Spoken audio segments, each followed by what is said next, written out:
Here's what you need to do. You've got to first shave your head. You dress all in black. You've got to wear a white robe, eat only kosher foods. You've got to become a vegetarian. You face Jerusalem. You've got to face India when you pray.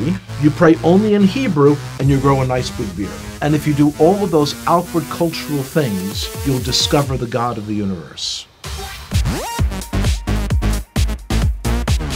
And I'm thinking, this is crazy that someone thinks that they can force their culture on God, and that God's going to be impressed by what you wear, what direction you face when you pray, what you eat, and all these sorts of things. It seemed to me that if there was a God out there who could be known, he should be able to be recognized no matter where I face, no matter how I'm dressed, because he's God. Growing up, we always understood that we had our Bible and the Gentiles had their Bible, the New Testament, and that they were two completely separate books.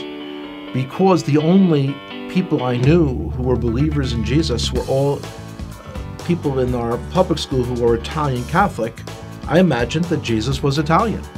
And so the understanding that he's actually Jewish was a shock.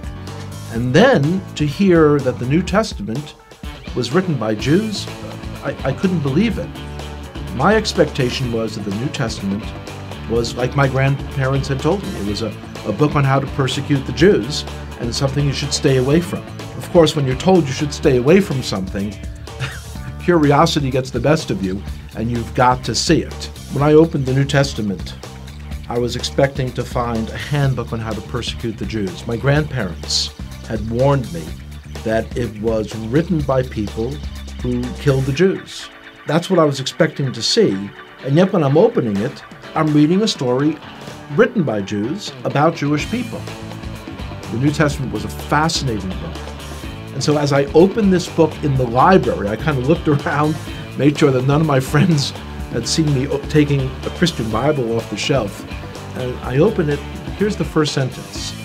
It says, "This is the genealogy of Jesus the Messiah, the son of David, the son of Abraham." So 3 people are mentioned, and they're all Jewish. I was very shocked.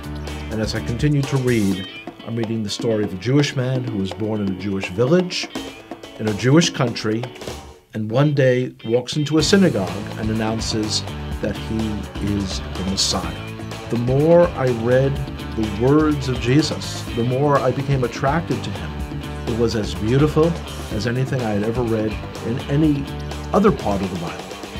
As I came to faith that Yeshua, that Jesus was the Messiah, it was clear that that was the most Jewish thing I could do. This is not the person who's a renegade to our people. This is the one who was promised in our Bible, the 53rd chapter of Isaiah.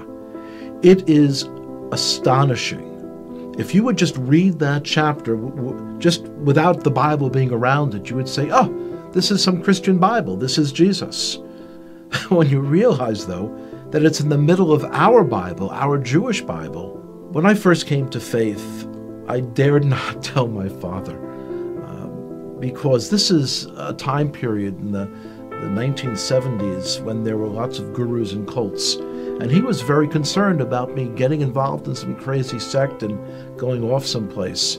So I waited for months, and when I finally told him, he was very skeptical.